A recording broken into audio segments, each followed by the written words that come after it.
And good afternoon, everybody. And yay, 1 minute past 12, and we are live, and everything is back up and running, thankfully.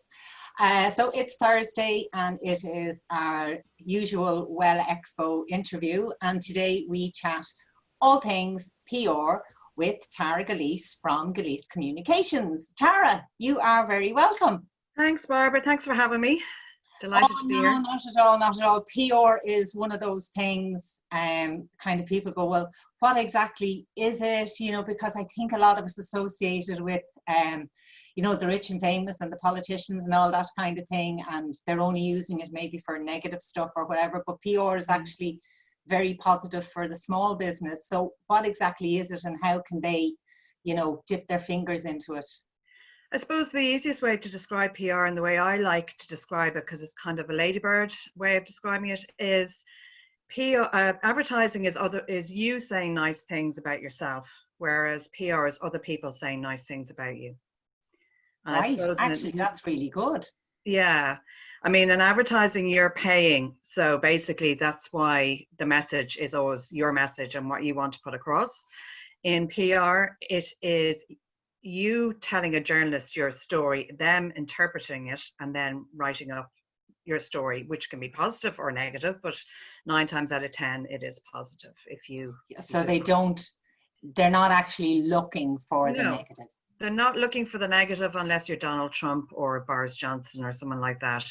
If you're a small business, they want to help you, and they want to help you get your story out there. So, but it's about packaging it correctly.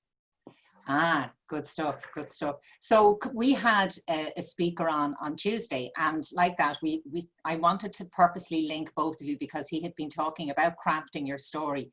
So when the small business, or like somebody like me, we're kind of sitting there putting our story together, is it that we do so much and then you kind of say, yeah, we'll use this bit or not use this bit then, or we'll work it around, yeah, paragraphs?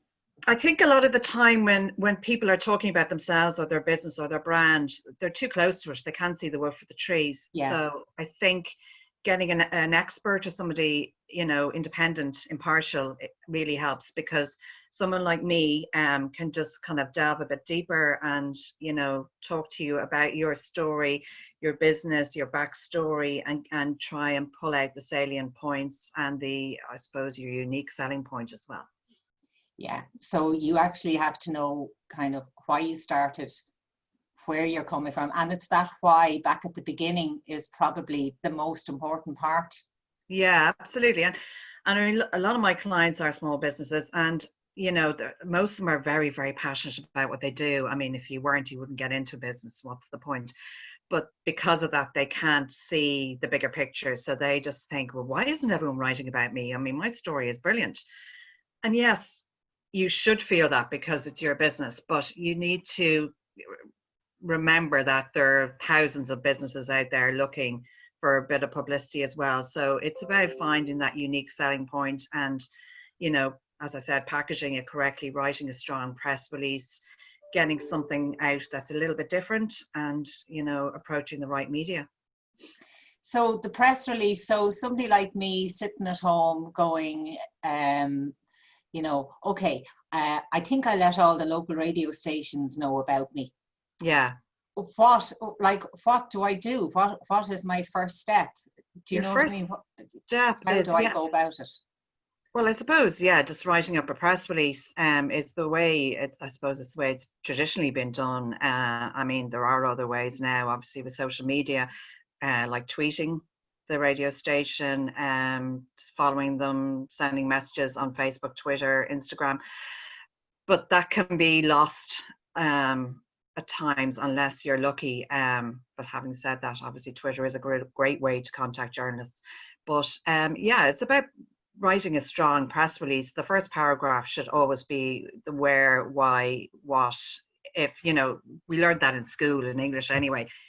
Everything should be front loaded. So all the salient, the most important points are in the first paragraph, and then you go down further, just describe a bit more what you're looking for, what your story is, what your brand is. Yeah, I remember being told years ago by somebody that if you think of your story as a triangle, that Yeah. if an editor had to get a scissors and cut off the Yeah. bottom bit, what Yeah, bit was absolutely. That going to be missing? you've hit the nail on the head. They don't have time to wade through, reams and reams of information. So they just want it to grab them straight away, whether it be the headline, which is, I feel, hugely important, the title in the email, or just the first paragraph. If they're not grabbed, if they're not sucked into your story within the first paragraph, forget about it. And if there's a typo or a grammatical mistake or a spelling error, forget about it as well. So it's hugely important that you watch out for all of that. Yeah, and just as you mentioned, like typos and spelling errors and that, I remember you saying one time, was it your father was in the business and he would... He's a journalist, and he just, my childhood, I grew up with having to put a long word into a sentence and word of the day and all that kind of stuff. Yeah, he met my English teacher years ago, and my English teacher said, "Oh, she's great creativity," and he said, "I don't care about that. What's her grammar and spelling like? Because that's what's going to be important in life." And but it is hugely important, because it's we're all human. I do it myself. I mean, nobody gets away with never having spelling or grammatical errors, but it's just be really careful, because it's the first thing an editor will spot, and my dad would just straight away into the trash bin when he saw a typo in the press release. And they would have been the days of when the actual printing press, they would be standing in maybe the evening press down there in Dublin, down at where my own dad actually used to work as well. And I used to see them, and they set out all the type letters, to get it off. So you couldn't afford to have the errors, as you said. It wasn't computerized. You couldn't go back and change it. But yeah, I mean, if you're not good at that kind of thing, and you know what, just before I came on air, I was proofreading a yearbook for my son with another mum, and because you're so close to it, sometimes you don't see it. And I woke up this morning going, one of the child's names is spelled incorrectly. So it's really, we changed it before it went to print, but it's just really important. If you don't see that stuff, just to get somebody, your husband, your partner, whatever, to check it. Just, sometimes it'll jump out at somebody, it won't at you. So that's one of the key do's and don'ts, which is your spelling and grammar. Is there another one that you would say in that? Don't be too salesy. Don't be sell. Yes, as I said, you're very passionate about your product, your business, but what's the story here? I mean, the journalist is not looking to write about your product unless they're doing a specific story about beauty creams and you happen to have a beauty business, or unless they're talking about cars and you happen to have a car company. It's about the story, it's about the person, it's about why did you get into the business, how many employees do you have, what's your turnover. If it's a business story, that's hugely important. I have clients coming to me all the time saying, I want to be on the business pages, and I say, great, what's your turnover, your projected turnover, or how many are you employing, and what's your forecast for the next 5 years? Oh, I couldn't be telling you that, that's too personal. And there will then, that's, forget about it then. The business journalist wants to know that information. Yeah, they need the fact that to give they're looking for facts and figures. Exactly, yeah. And media love facts, figures, and statistics. Absolutely adore them. So, they want, you don't have to be perfect. Like, as I said to clients, they don't need to know your exact turnover. They're not going to ring your accountant and find out. But, you need to get projected figures. You need to, there has to be some substance to it. And that's kind of because one of the things that I often see, and you'd see it online, I'm PR and marketing and I'm going, no, I think there's a difference between the two. Yeah. Advertising, as I say, is, you pay for an ad or you run an ad on the radio. Marketing is the whole thing, is everything together. It's kind of building a brand.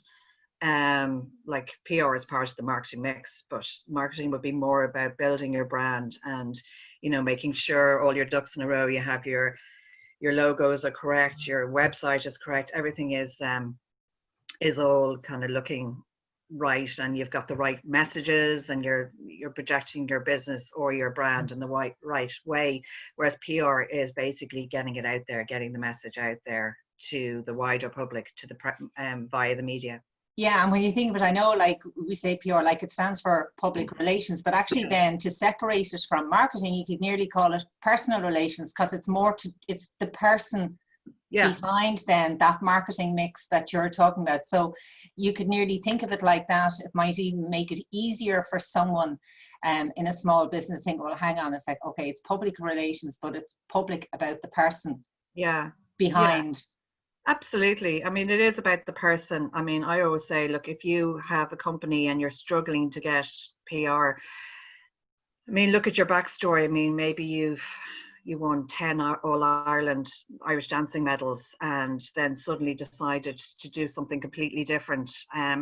There's always a story. I mean, in Win, you have the likes of Kathy Donaghy and you have some of the ladies whose names escape me at the moment, but they're journalists and they're always looking for a story. So they might be writing, I mean, in the middle of the pandemic about people living on their own or people doing good deeds, and they'll mention your business in that because they're interested in the person and the story. Yeah. Now there was something else here. Oh my, look, now there's something that happens live online is when I absolutely forget to turn off my phone and it pings through. It pings through the interview. So I'm going to power that off because yeah, there's my techie glitch for today, folks. As always, there has to be one thrown in there somewhere. But one of the things now that it's something I do a lot of for others is create images, and they would send me and stuff to create images for them. And so images now, what is any rules around? Oh God, yeah, no, I could write a book about images. Off you go. They're vitally important, and I literally cannot emphasize that enough. It's really important that you get professional shots done. I mean, 9 times out of 10, the iPhone photograph will not cut it. Invest in a professional photographer, get your head and shoulder shots done for yourself, for your business, for your website, for Facebook profile, for everything. Also, if you have a brand, get professional photography done with your photographs. I mean, people just think, oh, I'll take a photograph of my skin cream on my kitchen table. No, I mean, there's shadowing, there's, if it's not done properly, professionally, on a clean background, the newspapers and magazines will not publish it. They're not interested. I had a client recently who which can't get professional photography at the moment, but look, it took about 3 or 4 attempts to get the right photograph into an editor who was looking for a photograph. They want to run the story. They're saying that the photographs are not working for me. So it took a while, but anyway, we got there.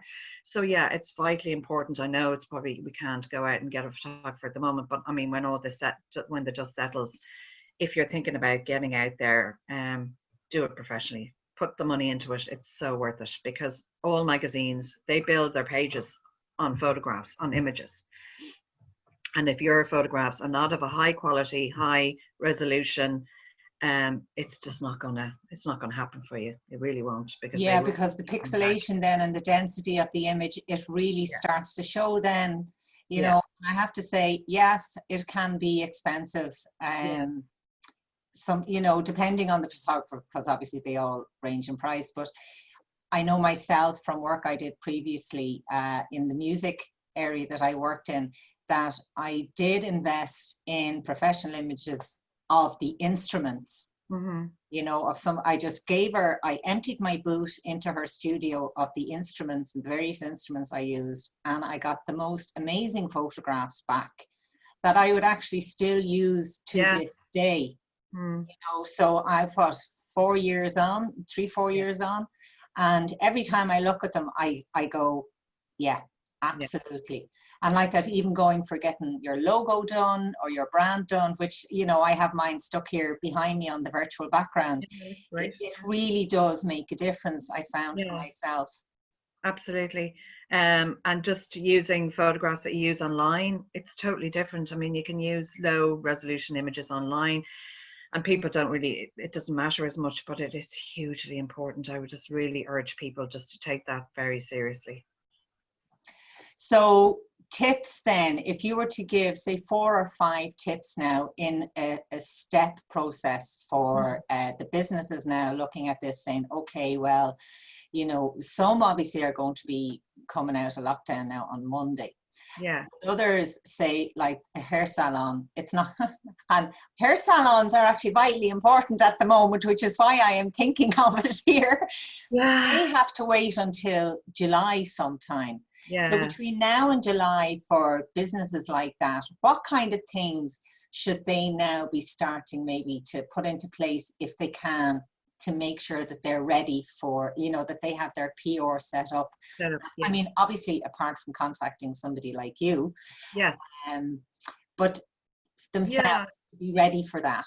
Be ready for that. I mean, I've seen a lot of businesses, beauticians and hairdressers online. They're keeping in touch with their customers. They're constantly touching base, saying, how are you doing? We really miss you. Things like, I don't know, mixing up their favorite hair color or, you know, giving a YouTube instruction video to customers and sending it out, making sure media know about that, maybe tweet them saying, you know, you don't have to say, aren't I great? But it's all about adding value. What can you do to add value to your customers? And then the media will go, all right, well, these people are actually, you know, really serious about looking after their customers, even though we're all in a really, really difficult situation. And if you look at the papers for the last few weeks, a lot of the stories are about what people are doing for other people, including businesses. The businesses who have gone the extra mile are getting the story out there, because at the moment the papers are only interested in COVID. I mean, let's be honest about it. And if you are doing something to help someone else get through this situation a little bit easier, you're one step ahead of everyone else. Right. I know I started this just for a bit of fun. I remember the first one, when I started this, it was kind of, okay, I knew there were loads of other small businesses like me out there, you know, solopreneurs who are kind of going, what am I going to do?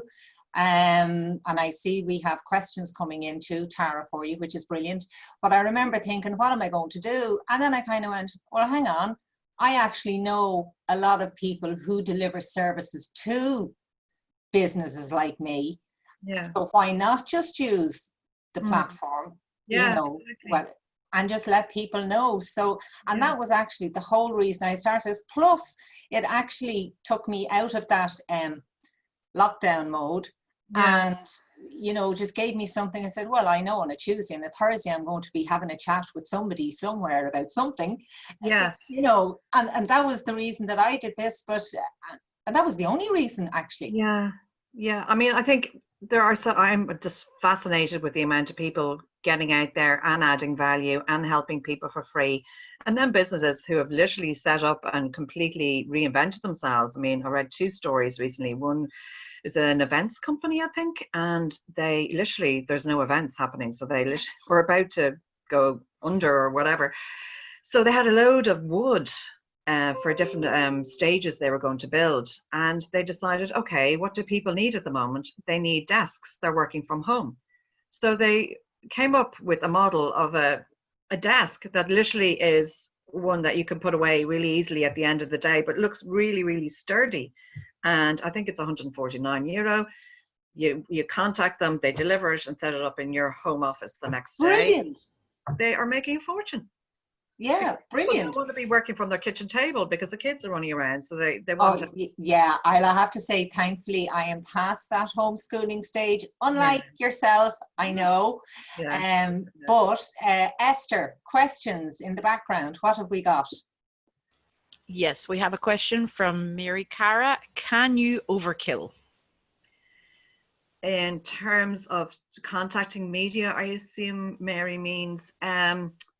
Yes, you can. I think these guys, you have to remember, are inundated. They're absolutely inundated. They get most editors would get between 200 and 500 emails a day. So they are, you know, bombarded from all kinds of PR agencies and companies. So yeah, I would say if you contact a media person, if you've named an editor and you're contacting them, and you know, just say hi, just write a nice little note, then I would always put the press release in the body of the email, because they're so lazy they won't even click on the attachment. So send it off. If you hear nothing back, that's not unusual. Maybe in a few days or maybe a week later, say, hi, how are you? Just, I know you're really, really busy, just checking if you saw the email I sent you. Maybe every few days, but I definitely wouldn't bombard them, because then they go, oh, sheepers, there's your woman again. Like, what does she want? So it's all about, just think about what you would want yourself. If you are trying to get through a day's work and you have somebody bombarding you, not a good idea. But And it is actually, good to keep in touch, that, because a lot of the time, because they get so much mail, they might miss it. that was something interesting you just said there, actually, is putting the message in the body of the email, because they won't open the attachment. 9 times out of 10 they won't. No. Yeah. And any more there, Esther? How are we doing? Yeah. Well, Mary says yes, that was in that context. And there's another one here. Are there any papers that you wouldn't recommend talking to? No, I mean, I know people, the tabloids get a bad press, I know that, but at the end of the day, they're not out to get you unless you're a government minister caught with your pants down or something. I mean, they're going to help you if you're a small business as well. So I don't see any problems with it. It's just the way you would kind of approach them, and the press release would be slightly different to a broadsheet. You wouldn't, they write in a totally different way. So I would just kind of dumb it down a little bit, for, want of a better word. But yeah, no, I wouldn't avoid anyone. I mean, there's only one publication that I avoid completely, and that's, I think it's called The Liberal, the guy with the mad religious guy who I don't know, would be fans of Gemma O'Doherty and John Waters. But other than that, no, I wouldn't avoid anyone really. Great stuff. There was one thing there, actually, I just thought of, as somebody was saying, avoid a publication. I wonder, are there publications that just myself, not so much you, but myself, I kind of think, gosh, would it actually sit well in such, in such a publication? Because maybe they do actually have a section that covers your business, but you're not aware of it. So, and maybe going online for some small business, they might actually even find a different, they automatically think of the big, say the big women's magazines, right? Yeah. Or the big mainstream papers. But actually there are so many smaller papers. Yeah. No, totally agree. And people, they tend to kind of want, as you say, want to get, oh, I have a great story here, I'll get onto the front page of the Irish Times. What's wrong with starting in your local community? I mean, 82% of people read their local paper before they open a national paper. So, if you're selling to people in your area, they're going to be reading the Donegal Democrat or whatever it is on a weekly basis. So, try the local papers first and try and get your message out there first before you start trying the national newspapers. Yeah, and local. Is there a difference between contacting, say, a newspaper to a radio station, Tara? Yeah, I suppose there is, because with the radio station, you have to be comfortable basically to get on and talk. If you want to be interviewed, if you're a very, very shy person and that would be the worst thing you could think of, well, then don't. But local radio stations, unfortunately, because of the way they are and they're small and they're not funded by the state, they tend to be very, very commercially based. So they're constantly looking for ads or sponsorship or whatever. So it is a little bit more difficult to get in there. But hopefully it's a case that if you do get into the papers, that maybe you might notice the story. Yeah, a lot of the time the radio stations they read the newspaper, so they're going, oh look, that looks interesting, I'll ring that person. And you can be lucky, right place, right time, and they spot your story and they might just contact you directly. Brilliant. Tara, just one more. Great, another one. Oh, sorry, 2 more. Is there a cost for a press release, and how many words should a press release be, and how many photos? Okay. Yeah, well, if you're going to contact a professional PR person, yeah, they are going to charge you. It depends on where you go. I mean, I don't charge the earth because I work from home. I don't have the overheads that a lot of the big agencies would have. I did work in the big agencies for about 15 years, but yeah, there would be a cost. But I think especially at this time, people are mindful that, people are going through difficulties. So, if you wanted to contact me afterwards, I could have a chat. In terms of press release, no, it's how long is a piece of string. It depends on what your product is. I tend to write maybe a page or 2 pages, but it really depends on what I'm talking about. If it's a product, maybe a page. If it's a story or a conference or a merger or something like that, maybe 2 pages. But yeah, there is no hard and fast rules about how long it is. You just wouldn't waffle on for 5 or 6 pages, because that definitely would not be read. You've another one there, Esther? No, that was both. Oh, that was both of them. Yeah. Sorry. Yeah, and actually, because just before we finish up, because the reason that I asked Tara to come on was because I got to know her 6 months ago. Yeah, about that. 7 months ago. Yeah, about that. When I contacted Tara about some getting press release out there, and one aspect of it was picked up by the journal.ie. And as a result of that, then I have had 2 or 3 more articles appear in the journal.ie, and I have been on a few different radio stations then speaking about it. And all of these things, they actually start to build up momentum. So where, yes, at that point, you know, even like myself, I was saying, you know, okay, I need to invest some money in it. And I didn't know how the outcome was going to be, but it has a knock-on effect, and it does build up. So from working with you then, my brand then starts to slowly build up. And you know, I mean, I was interviewing somebody in Galway, a station in Galway. I'm up here in Donegal, and it was because we read your article in the journal.ie. That's the way it happens. And, you know, people say to me, it's not brain surgery. Yeah, it's not brain surgery. I did study for 4 years. But anyway, it's all about, you know, me being able to get the story out of the person and package it in the right way, and then having the contacts. I mean, I have databases of features editors, sports editors, business editors. I mean, if you have time to spend all day looking them up, then great. Also, a lot of these people would recognize my name coming through, so that also helps as well when they're getting 200 or 300 emails a day. So yeah. Well, Tara, absolutely brilliant. Loads of information there. This stays on our Facebook page, so people can watch back, and it will actually then, hopefully by the end of the month, I'm a bit slow when it comes to the YouTube channel, but it does actually get loaded up to our YouTube channel then.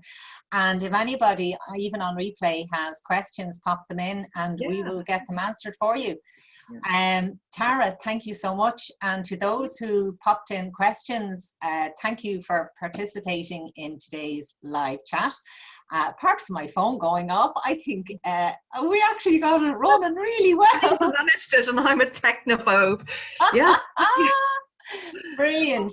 Thank you everyone for being there. Yeah, and we shall see you all on Tuesday. Bye. Bye.